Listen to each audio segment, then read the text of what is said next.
Merhaba untuk pecinta serial Turki Jalim Istanbul, balik lagi di channel Up Channel. Berikut ini lanjutan dari serial Turki kesayangan Jalim Istanbul, Tamam Arkadaşlar. Untuk kalian yang baru bergabung di channel ini, jangan lupa subscribe dan jangan lupa klik tombol lonceng. Selamat menonton semuanya. Di scene ini, Cemre berkumpul bersama yang lainnya. Kemudian penjaga datang dan memanggil Cemre bahwa ada yang mengunjunginya. Cemre bertanya, apakah pengacara? Penjaga menjawab, bukan. Cemre mengira kalau itu ibunya. Dia berlari, tapi ternyata Agah yang mengunjunginya.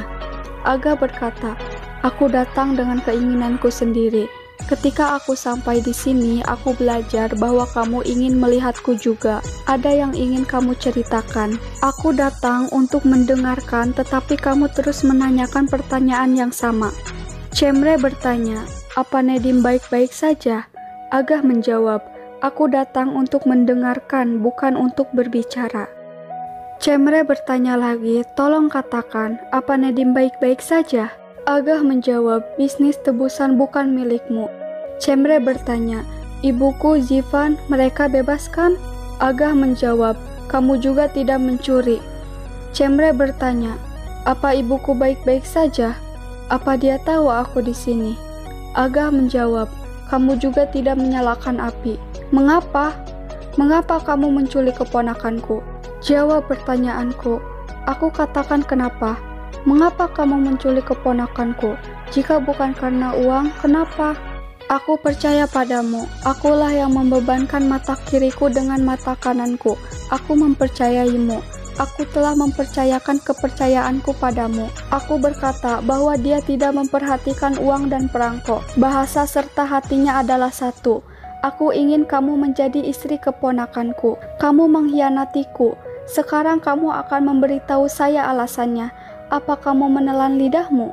Bicara padaku. Jangan percaya dakwaan terhadapnya kamu diculik. Cukup untuk hancurkan masa depanmu. Lihat, jika kamu bicara, kamu memiliki kesempatan. Bukan untukku, tapi demi belas kasihan hukum. Kamu mengerti? Cemre pergi, Agah berteriak, perawat, kemarilah. Kamu tidak bisa berpaling dariku. Kemarilah, kamu akan memberitahuku. Di scene ini, Nedim terus memanggil nama Cemre, sehingga membuat Ceren kesal. Lalu Ceren mencekik Nedim dengan bantal. Neriman datang menarik Ceren dan berkata, putriku, apa yang kamu lakukan? Maukah kamu membawanya ke hatiku? Bagaimana rasanya dicekik dengan bantal? Kamu gila, bagaimana jika Tuan Agah datang? Ceren menjawab, aku menyuruhnya untuk tutup mulut lagi dan lagi. Dia menjadi gila. Apakah kamu mengerti? Aku tidak tahan lagi. Dia datang dan menjebakku lagi. Dia menyebut nama sampah itu seolah-olah dia membencinya. Aku tidak tahan lagi. Neriman berkata, kamu akan bertahan. Kamu akan bertahan tanpa menangis. Di siang hari kamu menumpahkan sup panas dan di malam hari kamu mencekiknya dengan bantal. Apa kamu tidak punya pikiran? Ceren menjawab, tidak. Setiap menit, setiap detik aku tenggelam. Neriman berkata, mari kita lihat. Aku tidak melupakan pekerjaan itu. Aku akan mencari pengacara dulu. Kita pergi secara rahasia. Sampai aku mencari tahu apa itu dan apa yang tidak. Kamu akan menjaga tangan, kaki, lidahmu yang tidak punya pikiran. Lalu Senis datang. Senis duduk di samping Nedim dan berkata, biarkan aku melihatmu, Nedimku. Mengapa kamu batuk? Neriman menjawab, paru-paru menantu telah berubah menjadi abu. Senis berdiri dan berkata, orang Malang ini tidak bisa mendapatkan obatnya di sana, bukan? Jangan mengabaikan obat-obatanmu. Ceren menganggukkan kepala. Lalu Senis pergi. Ceren langsung mencari obatnya dan berkata, obatnya. Dia tidak bisa bicara karena dia meminum obatnya. Neriman menarik Ceren dan berkata, jangan. Kamu akan melakukan kebalikan dari apa yang dikatakan setan merah itu. Ceren menjawab, apakah kamu sadar? Aku mengatakan dia menjadi lebih baik karena dia tidak meminum obatnya. Neriman berkata, lihat kematian. Jika kamu berpegang pada tali wanita itu, lihat kematian. Sampai aku berbicara dengan pengacara dan mengerti apa itu. Kamu tidak akan memberikan racun pada suamimu.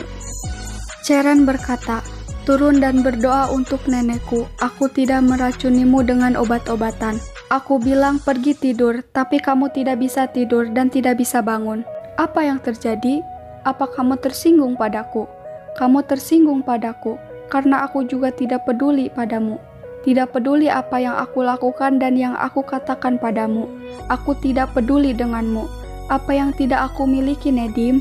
Ada apa? Nedim memanggil nama Cemre lagi. Ceren berkata, jika kamu memanggil nama Cemre, tiba-tiba ada yang mengetuk pintu. Agah datang. Ceren beralasan bahwa Nedim tidak bisa tidur. Nedim terus memanggil nama Cemre. Agah menyuruh Ceren keluar. Agah berkata, kita akan bicara. Kamu mendengar bahwa kamu juga akan melakukannya, Singaku. Kamu memahamiku dengan baik juga. Aku tahu betul bahwa kamu mengerti. Sekarang aku memintamu, ya atau tidak. Aku bahkan tidak ingin menyebut namanya dari pagi hingga malam. Kamu terus berbicara tentang nama gadis itu.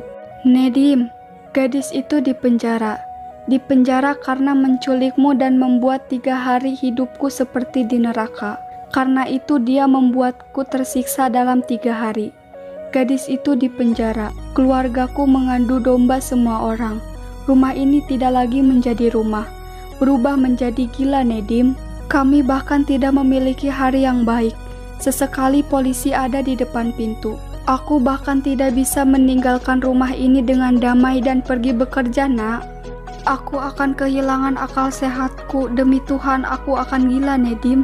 Tapi apa yang telah aku lakukan? Aku bangun, aku pergi ke penjara. Kenapa dia melakukan ini? Dia akan memberitahuku sesuatu seperti itu sehingga aku bisa mengerti sesuatu tentang itu. Karena aku tidak mengerti, Singaku.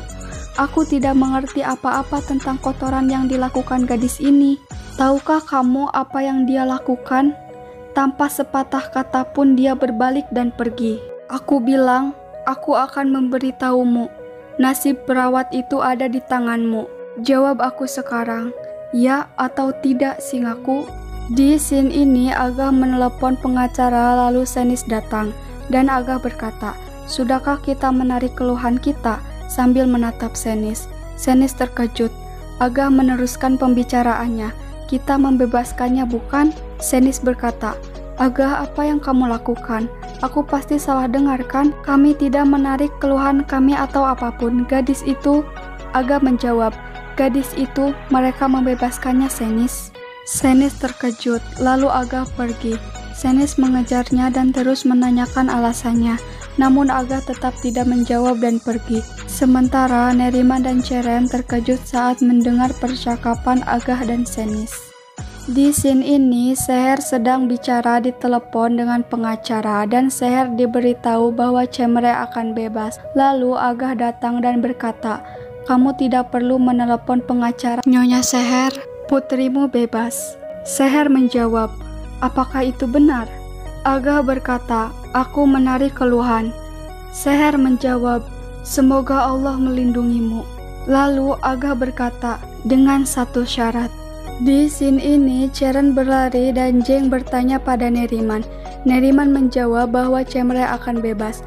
Lalu Jeng tersenyum saat mendengar kabar itu. Agah bertanya pada Seher, apakah kamu akan mengatakan sesuatu? Seher menggelengkan kepala. Agah berkata, kalau begitu saya terima. Lalu Ceren datang dan berkata, tidak boleh. Kamu tidak bisa, Ayah Agah. Kamu tidak bisa memaafkan gadis itu. Agah pergi dan Ceren menahan tangannya. Ceren berkata, aku akan pergi. Aku tidak memikirkan bayi yang ada di perut ini. Aku akan pergi dari sini. Agah menjawab, lepaskan tanganku, jangan bodoh. Kemudian Agah pergi. Lalu Ceren menyalahkan ibunya dan berkata, kamu kan? Kamu membuat dirimu menyedihkan orang itu, bukan? Kamu memihak gadis itu lagi, kan? Zivan menjawab, suamimu berhasil. Tanyakan padanya tentang ini. Apapun yang dia lakukan, dia melakukan ini. Suamimu melakukannya. Ceren berkata, dia tidak akan masuk. Tidak peduli apa yang orang katakan. Gadis itu tidak akan memasuki rumah ini. Zivan pergi, Ceren berkata pada ibunya, Jika kamu membiarkan gadis itu masuk melalui pintu ini, lalu kamu memanggil putriku. Jika kamu mengulurkan tangan dan membantunya lagi, sekali lagi untukmu, ibu. Neriman menarik Charon dan berkata, serahkan ibumu padaku. Lalu Charon pergi. Di scene ini, Cemre bebas dari penjara dan berkata, ibuku ada di depan pintu sekarang. Cemre berlari dan memanggil ibu. Namun tidak ada siapa-siapa, tidak ada yang menunggunya. Jeng memperhatikan Cemre dari mobilnya. Cemre mengambil uang dari sakunya dan berkata, aku datang Nedim, aku datang kepadamu. Di scene ini, Charon marah pada Nedim karena telah mengeluarkan Cemre. Charon memperlakukan Nedim dengan buruk dan mengancam Nedim. Sementara Senis berkata, gadis ini akan datang ke sini Agah, sambil melambaikan tangannya. Kita berdua tahu itu dengan sangat baik, bukan? Agah menyuruh Senis diam. Cemre datang, namun penjaga menghalanginya. Cemre berkata, aku datang tidak untuk menimbulkan masalah. Aku ingin melihat Nedim. Lihat, ibuku di dalam, keluargaku di dalam. Aku tahu kalian telah diperintahkan untuk tidak membiarkanku masuk, tapi aku ingin melihat Nedim dan ibuku. Tiba-tiba penjaga menyuruh Cemre masuk. Agah dan Senis melihat Cemre di halaman rumah dan memanggil Nurten dan berkata, beritahu menantu untuk membawa Tuan Nedim ke sini. Kemudian penjaga memberitahu Seher putrinya datang. Lalu Nedim keluar bersama Charon. Cemre menghampirinya dan memeluknya. Cemre berkata, syukurlah Nedim, syukurlah aku bersamamu. Apa kamu baik-baik saja? Biar aku melihatmu. Maafkan aku karena sudah begini, karena aku gagal. Aku minta maaf atas semua yang terjadi padamu. Tapi lihat aku di sini. Aku datang untuk tidak meninggalkanmu sendirian lagi. Ayo lihat. Biarkan aku melihat wajahmu. Nedim membuang muka pada Cemre. Cemre terkejut dan menangis. Nedim melihat Agah dan mengingat apa yang dikatakan Agah. Agah berkata pada Nedim, 15 tahun setelah penculikan, dia akan membusuk pada masa mudanya di penjara. Tapi jika kamu berjanji pada pamanmu, belum lagi melihat wajahmu, belum lagi namamu, jika kamu berjanji untuk berpikir bahwa dia sudah mati atau yang lainnya. Agah menundukkan wajahnya pada Nedim. Cemre berkata, kamu marah padaku, marah karena aku mengecewakanmu. Lalu Cemre memegang tangan Nedim, namun Nedim menepisnya. Cemre menangis dan berkata, Nedim, hentikan. Kemudian Charon berkata pada Cemre, tinggalkan suamiku sendirian sekarang. Kamu tahu, dia tidak menginginkanmu. Dia membencimu untuk semua yang telah kamu lakukan padanya. Tidakkah kamu melihatnya? Cemre memohon pada Nedim untuk melihatnya dan berkata, apa karena api? Apa karena aku meninggalkanmu dan kabur? Apakah kamu ingin aku pergi? Kumohon Nedim, lihat aku. Cemre bertanya pada Nedim, ingin aku pergi? Nedim memejamkan matanya. Cemre dan Nedim menangis. Charon berkata, kamu melihat apa yang diinginkan suamiku. Cemre, dia tidak ingin melihatmu lagi. Biarkan aku memberitahumu sesuatu. Tak seorang pun di rumah ini ingin melihatmu, Cemre. Lalu Charon membawa Nedim. Kemudian Seher mendatangi Cemre. Saat Cemre ingin memeluknya, Seher mundur. Cemre berkata, ibu. Seher menjawab, jangan panggil aku ibu. Putriku tidak sepertimu.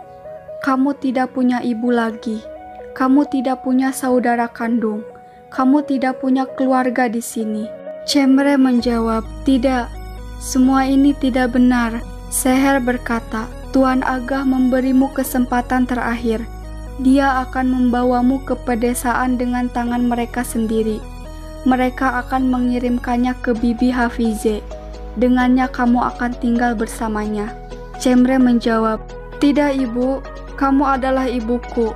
Di rumahku ini aku punya keluarga. Aku punya ibu. Aku memiliki saudara kandung.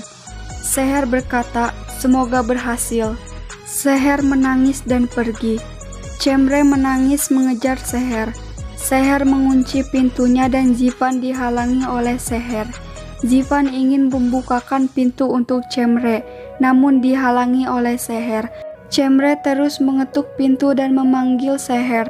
Cemre berkata, "Aku mohon buka pintunya, Ibu. Ibu, aku mohon."